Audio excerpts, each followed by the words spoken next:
అక్కడ మనం సంచరిస్తున్నప్పుడు మన ఆరాలు ఎవరు ప్రవేశించినా మార్పు వస్తుందని అద్భుతంగా చెప్పాడని మాట్లాడుకోవచ్చు. మోక్షం అంటే పని మీద ధ్యాస. ఏ పని చేసినా, ఏ కర్మ చేసినా వాళ్ళ ఆత్మ అతి వేగంగా ఎదుగుతుంది. మీరు ఎక్కువ శాకాహారాలు చేయండి. టూరిజం లాగా లోకానికి రాలేదు మనం. ధర్మం కోసం వచ్చాం. సత్యము, ధర్మం. ధ్యానానికి ముందు అనారోగ్యంతో ఉన్నాం, చక్కటి ఆరోగ్యంతో జీవిస్తున్నాం. ఇప్పుడు ధ్యానానికి ముందు అశాంతితో ఉన్నాం, ఇప్పుడు చక్కటి శాంతితో జీవిస్తున్నాం. పాజిటివ్ ఆలోచన అనే బ్రహ్మాస్త్రం, పాజిటివ్ మాట అనే రామబాణం. ఈ రెండు అస్త్రాలను సంధించి. నమస్కారం sir. Thank you sir. Thank you so much. Welcome sir. Thank you my dear friends, my dear masters and my dear God's. ఈ సంబోధన ఏకత్వానికి సంబంధించింది. వన్నెస్. మై డియర్ ఫ్రెండ్స్ అంటే కేవలం మనం కాదు. ఖనిజ సామ్రాజ్యం, వృక్ష సామ్రాజ్యం, జంతు సామ్రాజ్యం, మానవ సామ్రాజ్యం, దివ్య సామ్రాజ్యం. 5 సామ్రాజ్యాల కలయికనే స్నేహము. మన మిత్రులు, జన్మజన్మల మిత్రులు, ఎంతో జ్ఞానం పొందిన వారు మనం. కానీ ఈ ఏకత్వం అనేది ఒక అచీవ్మెంట్. ఇది చాలా ముఖ్యమైనది మన ఆ సెల్ఫ్ గ్రోత్కు. ఆ పదములోనే ఏకత్వం ఉంది. అందుకే పత్రిసారి ఎంత అద్భుతంగా అడ్రసింగ్ చేశాడు. మై డియర్ ఫ్రెండ్స్ అంటే అందరము స్నేహితులే. ఈ భూలోకము మనందరికీ ఒక ఇల్లు. ఈ భూమాత మనందరికీ తల్లి. ఈ ఇంట్లో, ఈ భూలోకం అనే ఇంట్లో అందరూ సుఖశాంతులతో ఉండాలి. అందుకే ఈ జంతువులకు, పక్షులకు వీటికి మనసు ఉంది కానీ బుద్ధి లేదు. మానవుడికి బుద్ధి ఉంది. ఈ బుద్ధితో జీవిస్తున్న ఈ మానవుడు బుద్ధిహీనంగా జీవిస్తున్నాడు. కారణం ఏమిటంటే అజ్ఞానం. అజ్ఞానమే, ఇక ఏది కారణం కాదు.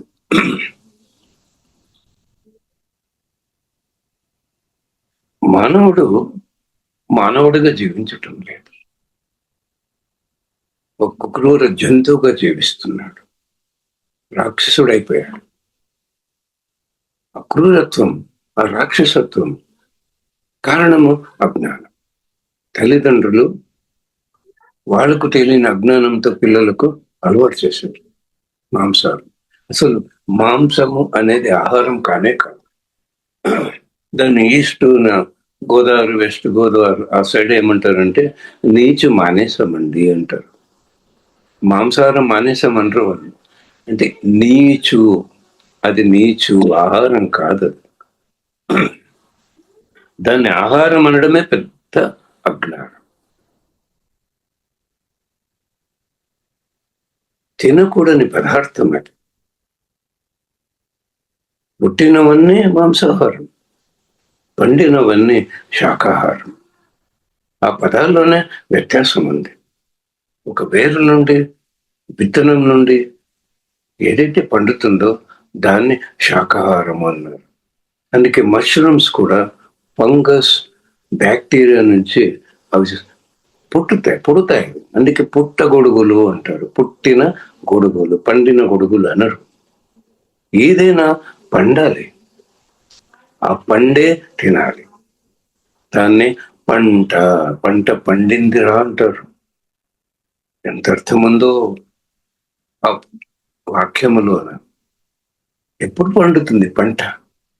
మనకు జ్ఞానం అందుకొని శాకాహారులంతా, మాంసాహారులంతా శాకాహారులుగా మారి ధ్యానం చేసి యోగంతో జీవిస్తూ యోగేశ్వరుగా ఎదిగినప్పుడు పంట పండుతుంది. ఇదండి పంట పండింది అంటే ఆత్మ. ఎంత అజ్ఞానంతో జీవిస్తున్నాం మనం. బుద్ధి ఉంది. ఎందుకుంది మనిషికి బుద్ధి? బుద్ధితో జీవించటానికి ఉంది. బుద్ధిహీనంగా జీవించటానికి బుద్ధి లేదు. రావణాసుడు ఎంత గొప్ప సాధకుడైనా మాంసాహారం భుజించి రాక్షసుడుగా జీవించి జ్ఞానాన్ని ఉపయోగించుకుని సరికాని బుద్ధితో జీవించాడు. జ్ఞానం ఉన్న రావణ బ్రహ్మ కానీ ఏం లాభం? అందుకే తల్లిదండ్రులు చేసిన పొరపాటు పిల్లలు చేయకుండా ఉండాలంటే మనం ఈ శాకాహారం గురించి బాగా ప్రచారం చేయాలి. ఎక్కువ శాకాహార ర్యాలీలు చేయాలి. ఎక్కువ ప్రచారం చేయాలి. ప్రతి ఒక్కరికి ఈ మెసేజ్ ఏదో ఒక విధంగా పిఎంసి ద్వారాను, జూమ్ ద్వారాను, యూట్యూబ్ ద్వారాను పర్సనల్ గా కలిసినప్పుడు తప్పకుండా అందించాలి. శాకాహార జగత్ అప్పుడు కానీ కాదు. ఈ శాకాహార జగత్, ధ్యాన జగత్, పిరమిడ్ జగత్ ఎలా అవుతాయంటే 2004లో పత్రిసారు ధ్యాన ఆంధ్రప్రదేశ్ సంపూర్తిగా అయిపోయిందయ్యా అన్నాడు. ఎలా అయిపోయింది సార్? ఇంకా ఆంధ్రప్రదేశ్లో ధ్యానం చేయని వాళ్ళు ఎందరో ఉన్నారు కదా అంటే పుట్టినవాడంతా ధ్యానం చేస్తాడేం బాబు? ధ్యానం అంటే శ్వాస మీద ధ్యాస అని తెలిస్తే చాలయ్యా. అంతే మన పని. పుట్టిన వాళ్ళందరూ మారతారని కాదు, మారాలని మన ప్రయత్నం, ఆ సందేశం ఇవ్వాలి. వినేవాళ్ళంతా పాండవులు, వినని వాళ్ళ కౌరవులు బాబు. చెప్పేవాడు కృష్ణ పరమాత్మ. మన ధర్మము చెప్పటం. ఎందుకు ఈ ర్యాలీలన్నీ నిర్వహిస్తున్నాం? అందరికీ తెలియటానికి. తెలియక చేసిన పాపానికి శిక్ష తక్కువ, తెలిసి చేసే పాపానికి శిక్ష ఎక్కువ.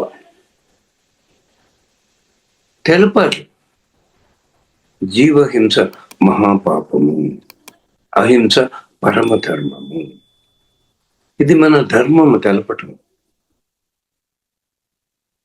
వాడు మారతాడా మారడా కాదు, వాడికి తెలియాలి. ఇది మహాపాపము, మహాపాపమే మహారోగము, పాపమే రోగము.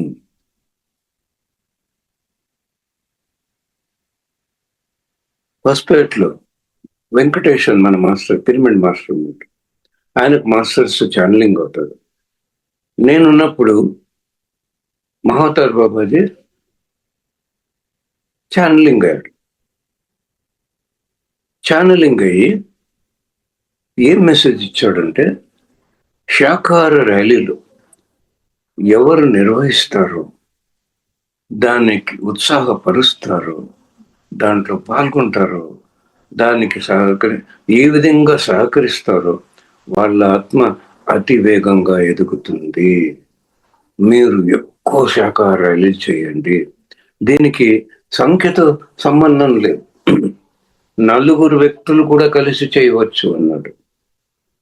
అప్పుడు నేను ఒక ప్రశ్న వేశాను, మాస్టర్ మేము ఈ ర్యాలీలన్నీ చేస్తున్నాం, కానీ దీని ఫలితం ఎలా అందుతుంది, ఎలా మార్పు వస్తుంది,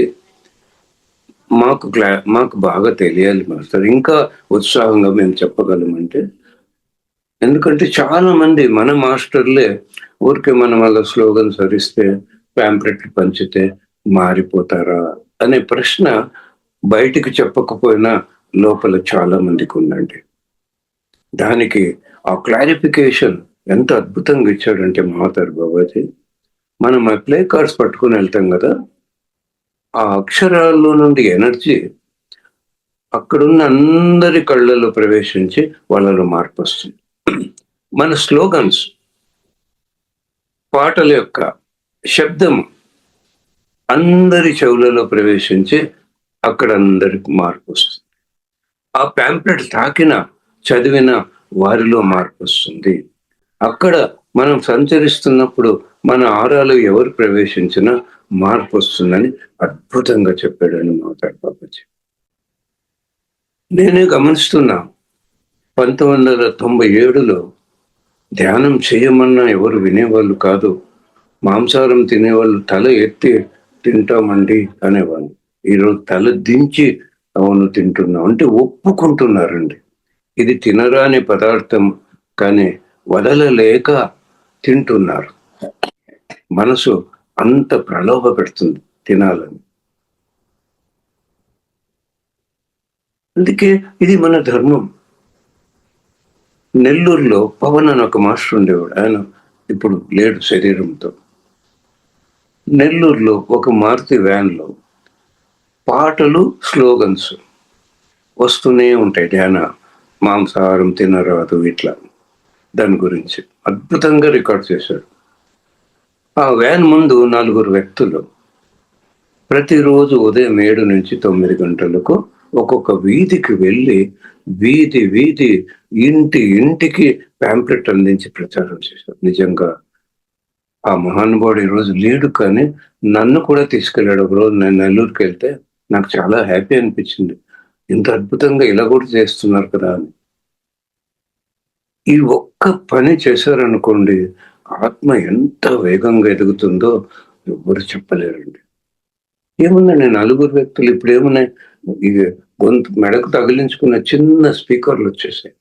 టెక్నాలజీ అంత కన్వీనియంట్ ఉంది. దాంట్లో రికార్డర్ పెట్టారు. అది ఆ శబ్దం క్లారిటీ ఉంటుంది. మనం ఎంత అరిచినా క్లారిటీ రాదు. అద్భుతంగా మాంసాహారం గురించి మానమని పాటలు పాడిన వాళ్ళు ఉన్నారు. డోన్లో ఒక మేడం ఉంది. ఆ మేడం ఎంతో మంది మన పిరమిడ్ మాస్టర్లు, పద్మాని డోన్లో మేడం చాలా ఆమె పాడుతుంటే కళ్ళలో నీళ్ళు వస్తాయి. ఆ జంతువులు మమ్మల్ని తల కోయకండి అని ఎంత అద్భుతంగా పాడింది. అట్లాంటి పాటలు, స్లోగన్స్, ఇది జీవహింస మహాపాపము, అహింస పరమధర్మము, వేదాలు ఉపనిషత్తులన్నీ ఘోషించాయి. దేవతలందరూ ఈ అమృతాహారాన్ని స్వీకరించారు. రాక్షసులందరూ మాంసాహారం భుజించారు. ఇది వ్యత్యాసం అని ఇలా మనం అందిస్తే ఎంత బాగుంటుంది. ఆత్మ ఎంత వేగంగా ఎదుగుతుంది. సార్ అన్నాడు కదా, బాబు ఈ భూలోకంలో అందరూ ధ్యానం చేస్తారో లేదో అది కాదు మనకు కావాల్సి. ప్రతి ఒక్కరూ శాకాహారి కావాలి. ఆ కౌరవులు పాండవుల్ని అన్ని ఇబ్బందులు పెట్టారు. ఎక్కడ వాళ్ళని సుఖంగా ఉండనివ్వరు. కానీ ఎంతో సహనంతో పాండవులు జీవించారు. రాయబారం వరకు సహనం వహించారు. కురుక్షేత్రం మొదలైంది. కౌరవులంతా నాశనమైపోయారు. మరి కరోనాతో కురుక్షేత్రం మొదలైంది. గమనించండి ప్రపంచంలో అంతా ఏం జరుగుతుందో. ఎన్ని ప్రకృతి వైపరీత్యాలు, యుద్ధాలు ఎందుకు జరుగుతున్నాయి? ఇక మొదలైందండి ఫిల్టర్. ఆ కురుక్షేత్ర సంగ్రామం దుర్యోధనుని మరణంతో పూర్తయితే ఈ కురుక్షేత్ర సంగ్రామం చివరి రాక్షసుడు, మాంసాహారం తినే రాక్షసుడు శాకాహారిగా మారి మానవుడు అయ్యేంత వరకు ఆగదని మన ప్రతిసారి చెప్పారండి. మనం ఒక్కరిని మానిపిస్తే వాడికి ప్రాణదానం చేసినట్లు.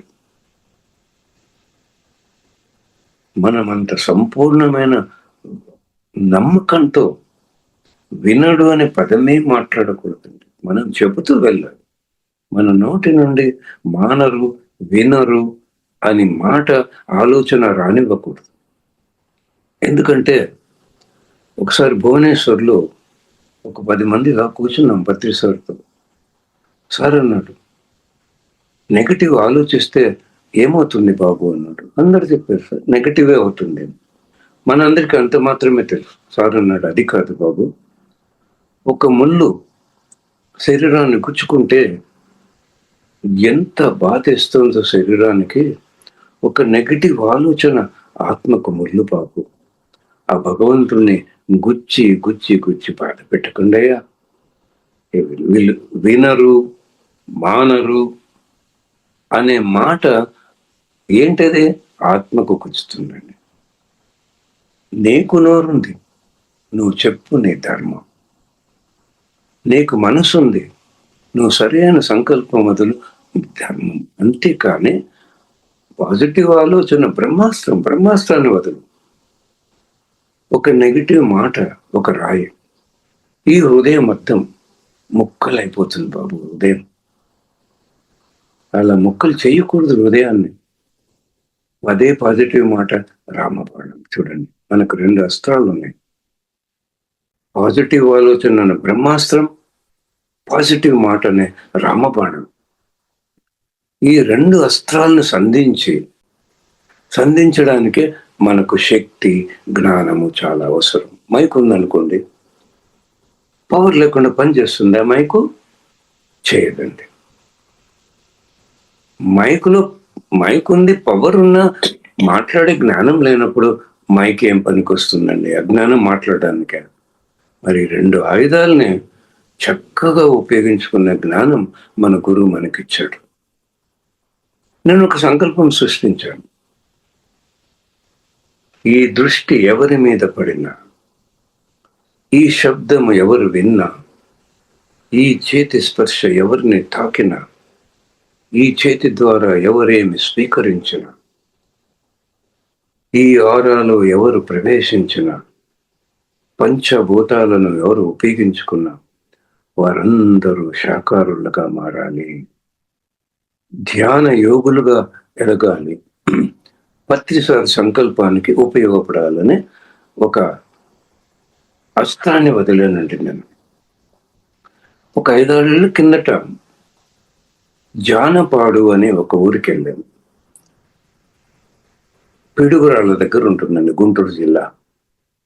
అక్కడ 108 మాస్టర్లు, 108 రోజులు.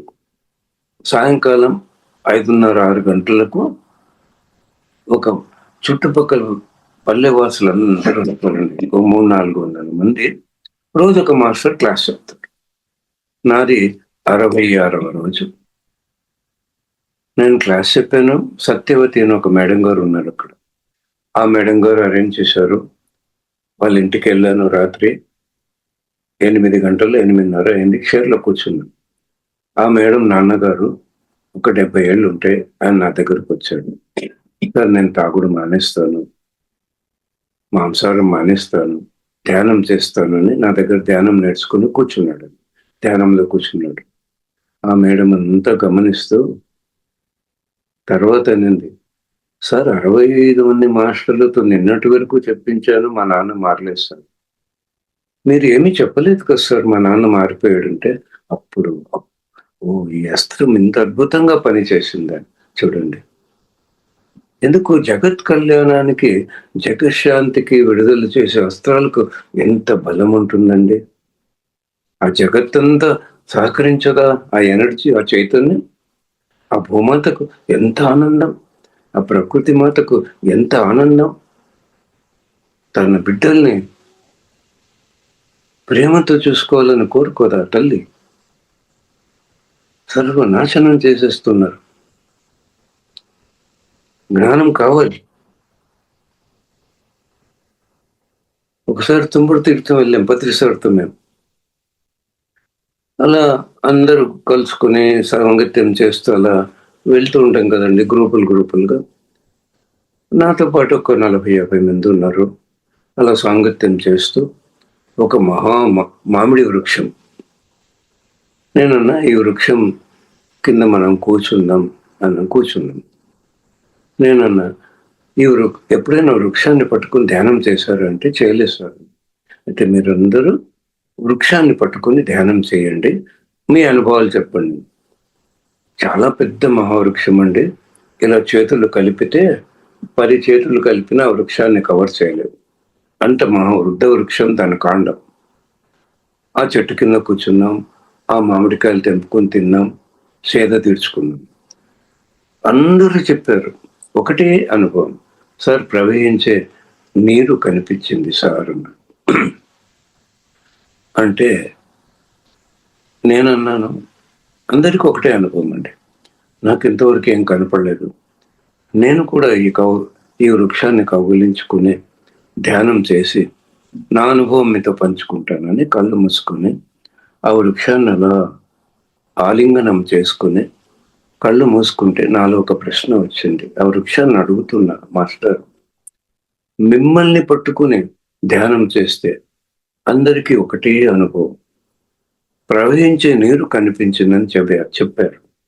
మీరేమైనా సందేశం ఇవ్వాలనుకుంటున్నారా మాస్టర్ అంటే, ఆ వృక్షము ఎంత అద్భుతమైన సందేశం ఇచ్చిందంటే, మాస్టర్, నా నీడలో సేద తీర్చుకున్నారు, నాదెంత భాగ్యం. నా మామిడికాయలు తెంపుకుని కడుపు నింపుకున్నారు, ఇది ఎంత మహాభాగ్యం మాస్టర్. కానీ ఈ భాగ్యము నాకు దక్కాలంటే నాకు చలనం లేదు మాస్టర్. మీరే నా నీడలో కూర్చోవాలి, మీరే సేద తీర్చుకోవాలి, మీరే కాయలు తెంపుకోవాలి, తినాలి.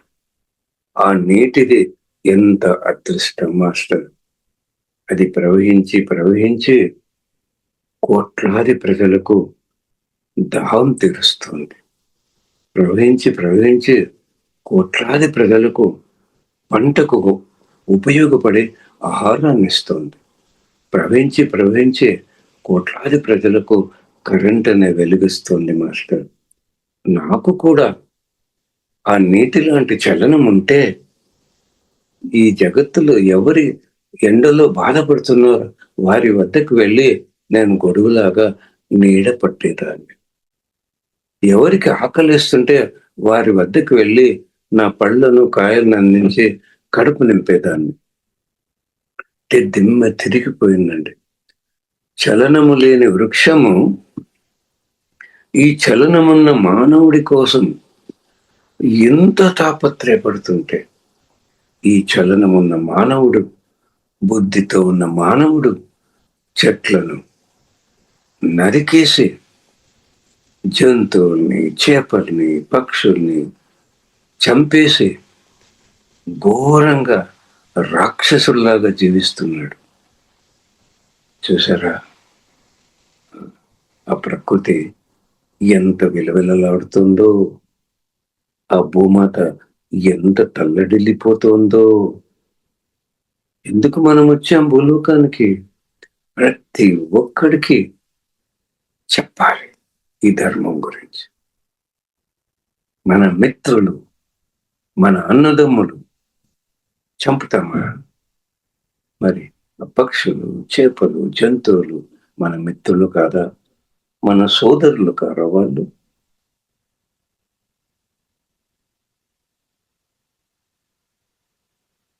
బదిరి వెళ్ళినప్పుడు యమునోత్రి వెళ్ళడం జరిగింది.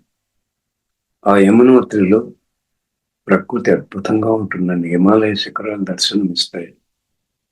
పెద్ద పెద్ద వృక్షాలు, ఆకాశాన్నంటే వృక్షాలు, సెలయేళ్ళు, అలా పులకరించిపోయాను. అలా పులకరిస్తూ ఆ ప్రకృతిని చూస్తూ ప్రకృతి మాతను అడిగాను, ఇంత ఆనందాన్ని ఇస్తున్నావు కదా తల్లి, నాకు ఒక సందేశం ఇవ్వవా అని. ఎంత అద్భుతంగా ప్రకృతి మాత సందేశం ఇచ్చిందంటే, ప్రపంచములోని ప్రజలందరూ ప్రకృతిలాగా జీవిస్తే, ప్రకృతి ఎలా జీవిస్తుందండి? ఒక పళ్ళున్న చెట్టును మీరు రాయితో కొట్టండి, అది పండిస్తుంది. దానికి హాని చేస్తే అది మనకు మేలు చేసిందండి.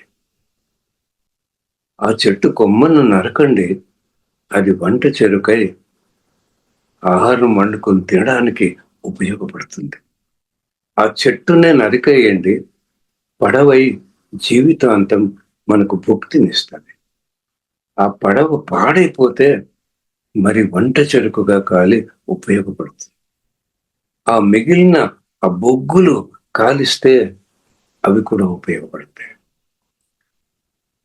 ఆ కాలిపోయిన బూడిద ఎరువుగా ఉపయోగపడుతుంది. ఆ వృక్షము దానికి ఎంత అపకారం చేస్తుంటే అది ఉపకారం చేస్తూనే ఉందండి. ఒక స్వేచ్ఛగా ప్రవహించే నదిని బంధించి ఆనకట్ట కట్టేస్తే ఆ పాతాళ గంగ స్వేచ్ఛకు భంగం కలిగించినారని కోపం లేదండి.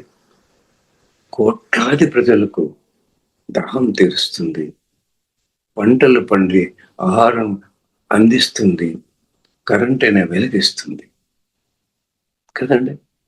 ఒక పెద్ద కొండను ఒలి సుత్తి తీసుకొని చెక్కి చెక్కి నానా హింసలు పెడితే చక్కని శిల్పమై ఈ కళ్ళకు ఎంత ఆనందాన్ని ఇస్తుందండి. చెప్తుంది ప్రకృతి మాట. ప్రకృతి ఎంత అపకారం చేసేవాడికైనా ఉపకారమే చేస్తుంది. ఇలా ప్రజలందరూ జీవిస్తే కురు అంటే కృతయుగాన్ని, తి అంటే తిలకిస్తారు. ఇదండి కృతయుగం. కృతయుగం అంటే అపకారం చేసేవాడు ఎవడు ఉండడు, ఉపకారం పొందాలని కోరుకునేవాడు ఉండడండి. ఆ యుగమే ఇప్పుడు రాబోతుంది. ఇది ఏకత్వం. ఈ ఏకత్వం కోసమే మనం భూలోకంలో జన్మ తీసుకున్నాం పిరమిడ్ మాస్టర్. ఏదో అలా టూరిజం లాగా లోకానికి రాలేదు మనం. ధర్మం కోసం వచ్చాం. సత్యము, ధర్మము. నేను భగవంతుడని ఒప్పుకోవడం, నేను ఆత్మ పదార్థం అని తెలుసుకోవడం సత్యం. ధర్మం ఏంటి? రెండే ధర్మాలు. అహింసో పరమో ధర్మ. మాంసాహారం మానేస్తే పరమధర్మము, ధ్యానం చేస్తే స్వధర్మము. హింస చూడు, హంస పకడు. ఈ రెండు ధర్మాల గురించి బోధించడానికే ఈ భూలోకానికి దిగి వచ్చాం మనం. అందుకే సార్ అనేవాడు, దిగి వచ్చిన దేవతల్లారా, దిగజారి వెళ్ళకండి, ఎదిగి వెళ్ళండి. చెవులున్న ప్రతి ఒక్కడికి ఈ ధర్మాల గురించి చెప్పాలి. ధర్మో రక్షిత రక్షిత. మాంసాహారం తినే రాక్షసులందరూ మానవులుగా ఎదగాలి, మానవులందరూ ధ్యానం చేసి దేవతలుగా ఎదగాలి అని చెవులున్న ప్రతి ఒక్కడికి చెప్పాలి. ముక్కున్న ప్రతి ఒక్కడికి ధ్యానం నేర్పించాలి. నోరున్న ప్రతి ఒక్కడు ఈ ధర్మం గురించి చెప్పాలి, బోధించాలి. ఈ కాళ్ళున్న ప్రతి ఒక్కడు తిరిగి తిరిగి ప్రచారం చేయాలి. ఈ దేహం దేవాలయం, మందిరం, ఆత్మ సాధన చేసుకోవడానికి, స్వధర్మంగా జీవించడానికి. అందుకే ఈ దేహం అద్భుతమైన దేహం. ఇది ఆత్మ. కడుపు కైలాసం చేసుకోవాలి, మనసు వైకుంఠం చేసుకోవాలని పెద్దలు చెప్తూ ఉంటారండి. శాకాహారం భుజిస్తే కడుపు కైలాసం, మాంసాహారం భుజిస్తే కడుపు శ్మశానం. ప్రతి ఒక్కరికి చెప్పాలి, కడుపును శ్మశానం చేయకండి బాబు. చచ్చిన శవాలను వేస్తే కడుపు శ్మశానం అయిపోతుంది. ఆ కోడి శవం, చేప శవం, మేక శవం, ఆ గుడ్లని పిండాలు ఇవి వేయడానిక? కడుపు. ధ్యానము చేస్తే మనసు వైకుంఠం, ధ్యానము చేయకపోతే మనసు దరిద్రం. మనసు దరిద్రం చేసుకోకూడదు. అజ్ఞానంతో నింపుకుని ధ్యానం చేసి మనసును శూన్యం చేసి ఆ సహస్రారనే వైకుంఠం చేరుకునే జ్ఞానం పొంది అద్భుతంగా జీవించాలి.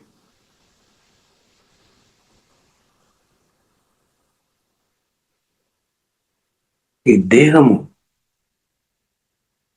మందిరము, ప్రచారం చేయడానికి రథం. ఈ మందిరాన్ని, రథాన్ని ఎలా ఉపయోగించుకోవాలో పిరమిడ్ మాస్టర్లు అందరికీ బాగా తెలుసండి. మనందరికీ బాగా తెలుసు. అందుకే దిగొచ్చాం మనం. ఈ రెండు ధర్మాల గురించి బోధించకపోతే మనం ఎదుగుతాం మనం. మై డియర్ మాస్టర్స్ అంటే ఏంటి? టీచర్స్. ఈ భూలోకం ఒక పాఠశాల. పిరమిడ్ మాస్టర్లందరూ ఈ భూలోకం, ఈ పాఠశాల స్కూల్ టీచర్లు అంటే మనమందరం టీచర్లు. మనకు ట్రైనింగ్ ఉండదు, సిలబస్ ఉండదు. ఎందుకు? జన్మ జన్మల జ్ఞానము, మన లోపల దాగి ఉన్న జ్ఞానము మనం ధ్యానం చేసి ఆ జ్ఞానాన్ని అంతా అందుకున్నాం. ధ్యానం ఎందుకు? జన్మ జన్మల జ్ఞానాన్ని అందుకోవటానికి. ధ్యాన ప్రచారం ఎందుకు? ఈ జ్ఞానం అంతా సకల మానవులకు అందించటానికి టీచర్లుగా వచ్చాం మనం. మనం ఈ క్షణం నేర్చుకుంటాం, మరుక్షణమే నేర్పిస్తాం. మన పిరమిడ్ సొసైటీలో ఎవరు విద్యార్థులు లేరు, అందరూ టీచర్లే ఉన్నారు, స్నేహితులే ఉన్నారు, దేవుళ్ళే ఉన్నారు. అలాంటి మూమెంట్ మనకి, అంతటి గొప్ప moment pyramid spiritual society moment అంటే కదిలేదండి. అందరినీ కదిలించాలి, కదలాలి. మనం కాళ్ళు అందుకే ఉన్నాయి, కూర్చోడానికి కాదు. తిరిగి తిరిగి తిరిగి మూమెంట్ తీసుకురావాలి. ఇది మనందరి ధర్మము, మనందరి ధర్మం ఇది. ఏదైనా సాధించాలంటే పట్టుదల కావాలండి. ముందు ఒక లక్ష్యం పెట్టుకోవాలి, తర్వాత దానికి పట్టుదల కావాలి. ముందు లక్ష్యం పట్ల ఇష్టము, శ్రద్ధ,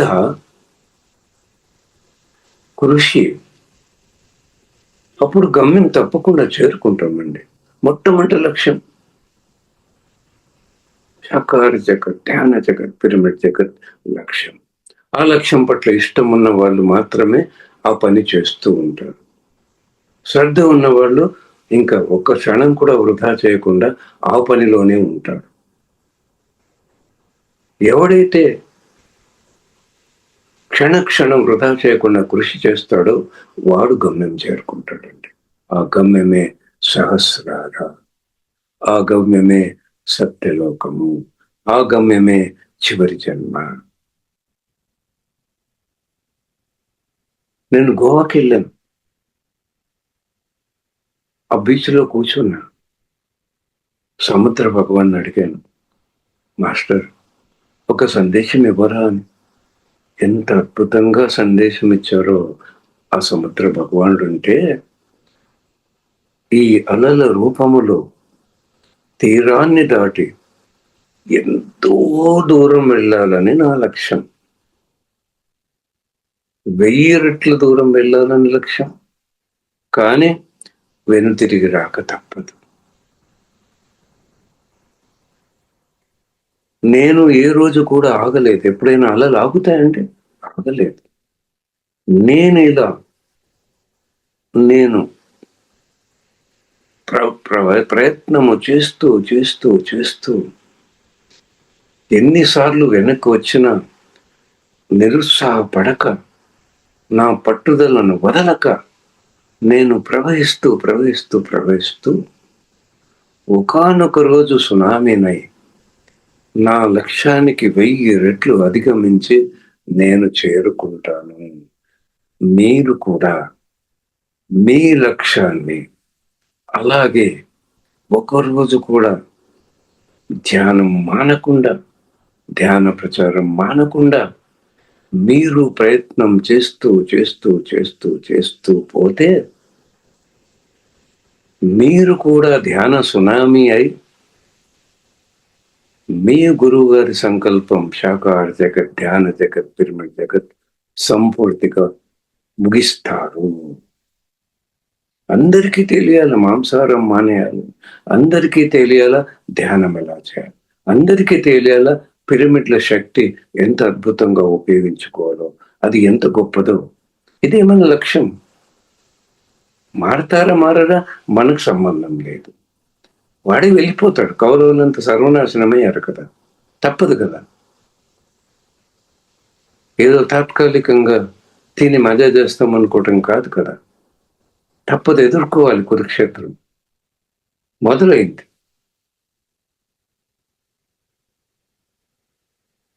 మై డియర్ ఫ్రెండ్స్, చూడండి ఆ సముద్ర భగవానుడు ఎంత అద్భుతంగా సందేశం ఇచ్చాడు. అలాగే రాక్షసులు దేవతలు క్షీరసాగర మథనం చేస్తారు. అమృతం వచ్చేదాకా వదలలేదండి వాళ్ళు. ఆ క్షీరసాగర మథనం సామాన్యమైనది కాదు, మామూలుది కాదండి. వాళ్ళు ఈ క్షీరసాగరం ఆ పర్వతాన్ని ఇలా చిల్లికి మథనం చేశారు. మనము ఈ ఆక్సిజన్ తీసుకునే ఆక్సిజన్ దేవతలైతే వదిలే కార్బన్ డైఆక్సైడ్ రాక్షసులని. మనం శ్వాస మీద ధ్యాస పెట్టి మనం కూడా మథనం చేస్తున్నాం. వాళ్ళు అడ్డంగా చేశారు, మనం నిలువుగా చేస్తున్నామండి. అక్కడ మొట్టమొదట ఆ క్షీరసాగర మథనం చేసినప్పుడు ఆలాహలం పుట్టిందండి. భయపడిపోయారు, సర్వనాశనం అయిపోతాం అందరము ఈ జగత్తే అని. కానీ ఆ పరమేశ్వరుడు గొంతులో పెట్టుకుని అందరినీ కాపాడాడు, అందరినీ కాపాడాడండి. అక్కడ ఏంటి ఆ గరళ కంఠుడు అంటే, విషం అనేది అజ్ఞానం, అది దుఃఖానికి కారణం అండి. ఆ శివుడు ఎప్పుడు సాధన చేసి ఆనందంగా జీవించాడు. ఆయన మహాజ్ఞాని, ఎవరికి అజ్ఞానాన్ని పంచలేదు. అదే అండి ఇక్కడ గొంతులో పెట్టుకోవడం అంటే, మనం మన అజ్ఞానాన్ని దుఃఖాన్ని ఎవరికి పంచకూడదు. మన జ్ఞానాన్ని ఆనందాన్ని మాత్రమే పంచాలి. అదంతా మనలో మన దుఃఖాన్ని మన కడుపులో ఉంచుకోవాలి, బయటికి కాకకూడదు, ఇవ్వకూడదు ఎవరికి. కానీ ఆ దేవతల రాక్షసులు భయపడలేదు, వదలలేదు, మరీ మథనం చేశారు, చిలికారు. ఆ చిలికినప్పుడు ఏమైందండి, ఆలాహలం తర్వాత ఐరావతం వచ్చింది. ఇక్కడ కూడా మనం చిలికాం. మొట్టమొదటి ఏమొస్తుంది, నొప్పులు, తిప్పలు, ఇరిటేషను. ఎందుకురా ధ్యానము, కళ్ళు తిద్దాం, చచ్చిపోతున్నాం, ఓకే చెప్పి సావరా అని అనిపిస్తుందండి. అదే కదా కాలకోట విషం. మనం వదిలేమా, వదలలేదు. వాళ్ళు వదిలేరా, వాళ్ళు వదలలేదు. అక్కడ ఐరావతం వచ్చింది, ఇక్కడ మనం కూడా వదలలేదు. సంపూర్ణమైన అనంతమైన శక్తిని సంపాదించుకున్నాం. ఎంత పని చేసినా అలసిపోని స్థితిని సంపాదించుకున్నాం. చక్కటి ఆరోగ్యంతో జీవిస్తున్నాం. ఇదే కదా ఐరావతం. వదిలేరా వాళ్ళు, వదలలేదు, ఇంకా చిలికారండి. ఏమొచ్చినప్పుడు చంద్రుడు వచ్చాడండి. మనం వదిలేమా, వదలలేదు. మనకి ఇక్కడ మనశ్శాంతి వచ్చిందండి. పట్టండి, వాళ్ళు పట్టు పెట్టారు, మనం పిరమిడ్ మాస్టర్లు పట్టు పెట్టాం. వదిలారా, వదలలేదు, ఇంకా చిలికారు. అప్పుడు ఏమొచ్చిందండి, కామధేను వచ్చిందండి. యద్భావం, మనం కూడా వదల్లా, మనము చిలికాం. మనం తెలుసుకున్నాం, మన ఆలోచనే సృష్టి. మనం ఏమనుకుంటే అది ఇవ్వబడుతుంది, అది జరుగుతుంది. ఇదే కదా కామధేను. ఏమడిగితే అది ఇస్తుంది కామధేను. మనందరికీ తెలుసు, మనం సృష్టికర్తలు. మన జీవితాలంతా మనం కావాల్సిన విధంగా మార్చుకున్నాం. ధ్యానానికి ముందు అనారోగ్యంతో ఉన్నాం, చక్కటి ఆరోగ్యంతో జీవిస్తున్నాం. ఇప్పుడు ధ్యానానికి ముందు అశాంతితో ఉన్నాం, ఇప్పుడు చక్కటి శాంతితో జీవిస్తున్నాం. ధ్యానానికి ముందు అజ్ఞానంతో ఉన్నాం, ఇప్పుడు చక్కటి జ్ఞానంతో జీవిస్తున్నాం. ధ్యానానికి ముందు ఏడుస్తూ కూర్చున్నాం, ఇప్పుడు హ్యాపీగా ఆనందంగా జీవిస్తున్నాం. ధ్యానానికి ముందు భయపడే వాళ్ళం, ఇప్పుడు ఆత్మస్థైర్యంతో జీవిస్తున్నాం. ఇదే కదా కామధేనువు. వదిలారా, ఇంకా చిలికరండి. కల్పవృక్షం వచ్చింది. ఇక్కడ కూడా మన మాట కదండి. జ్ఞానం అంటే మాట మీద ధ్యాస. ఒకప్పుడు 10 మంది మిత్రులు లేరు నాకు. ఎవ్వరూ నచ్చేవాళ్ళు కాదు. ఈరోజు నచ్చని వాళ్ళు ఎవరు లేరండి. లక్షల మంది మిత్రులను సంపాదించుకున్నాను. నా జేబులో ఒక రూపాయి ఉండదు. 70 రోజులు అమెరికా 15 స్టేట్లు తిరిగాను. ఇక్కడ నుండి అమెరికా వెళ్ళడానికి, తిరిగి రావడానికి, అక్కడ అన్ని స్టేట్లలో ఫ్లైట్స్‌లోన, లగ్జరీ వెహికల్స్‌లోన తిరగడానికి లగ్జరీ అరేంజ్‌మెంట్స్ ఎవరిచ్చారండి? స్నేహం. ఈ స్నేహమే కల్పవృక్షం. ఎక్కడికెళ్ళినా ఎంత ప్రేమ, నాకేం కావాలో రుచిగా వండి పెట్టారండి. మహాతల్లులు అన్నపూర్ణలంతా అమెరికాలో. ఎంత ఆనందం అనుభవించానో. ఇది కదా కల్పవృక్షం. మన మన దగ్గర లేదా? ఇదండి కల్పవృక్షం. స్నేహితుల్ని సంపాదించుకోవడమే కల్పవృక్షం.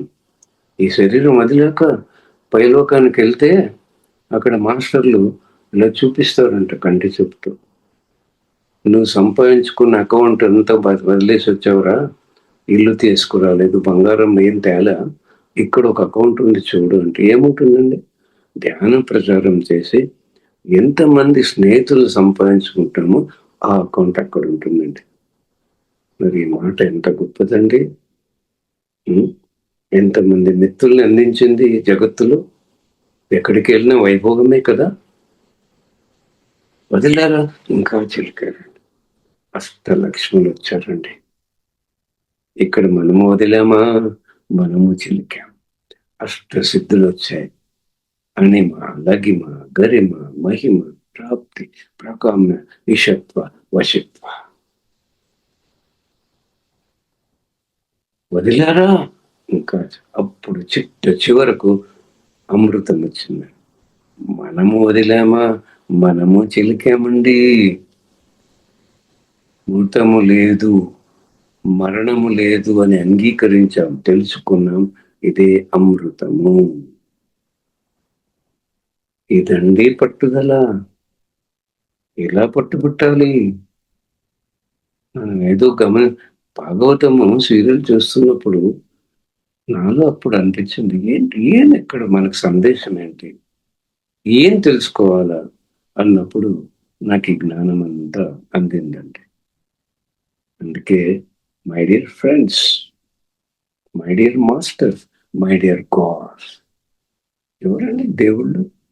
ఆనందంగా జీవించేవాడే దేవుడు. అందరికీ ఆనందాన్ని అందించేవాడే దేవుడు. ఏ దేవతను చూసుకోండి, ఎన్ని కష్టాలున్నా ఆ శ్రీరామ భగవానుడు విశ్వామిత్రుడు అడవులకు తీసుకెళ్ళాడు.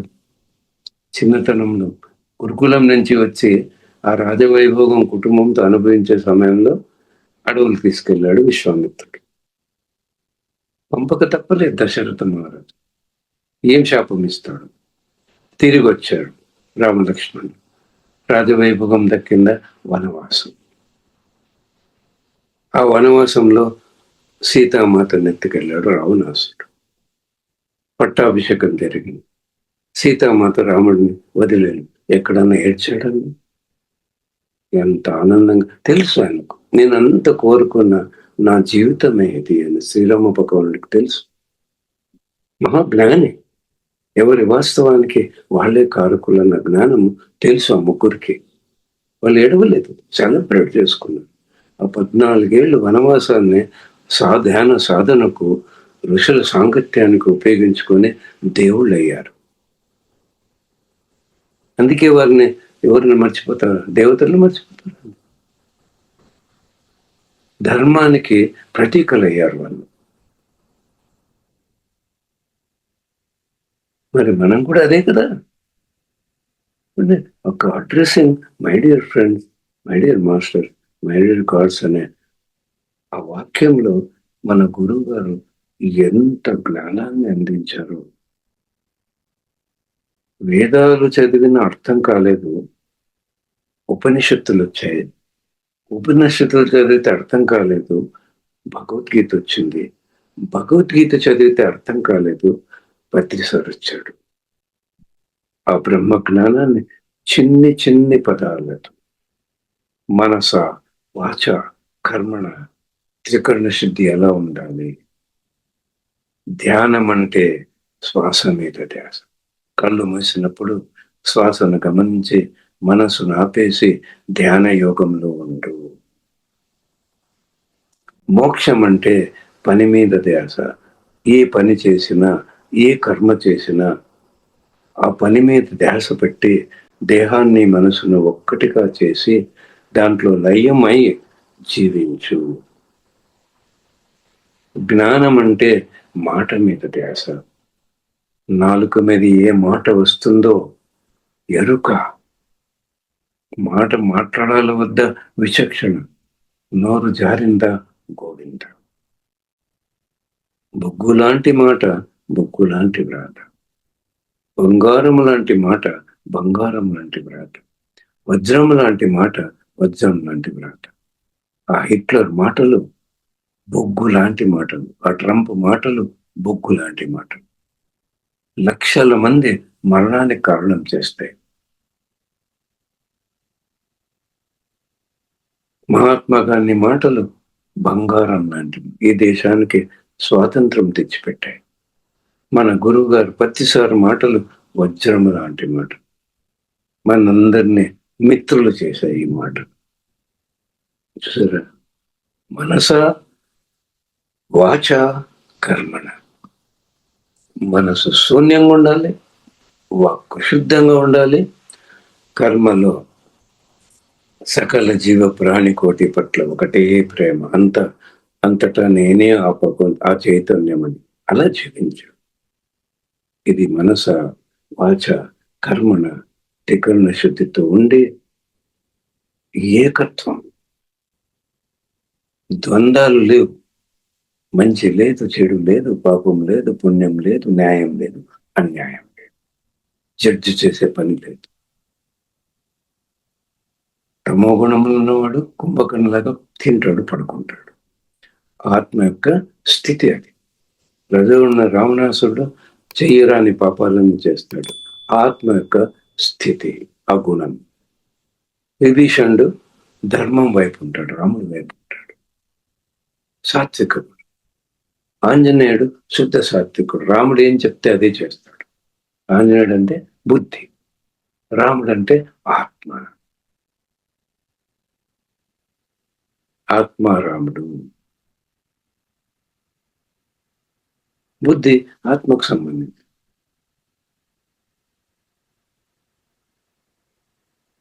Thank you, my dear friends.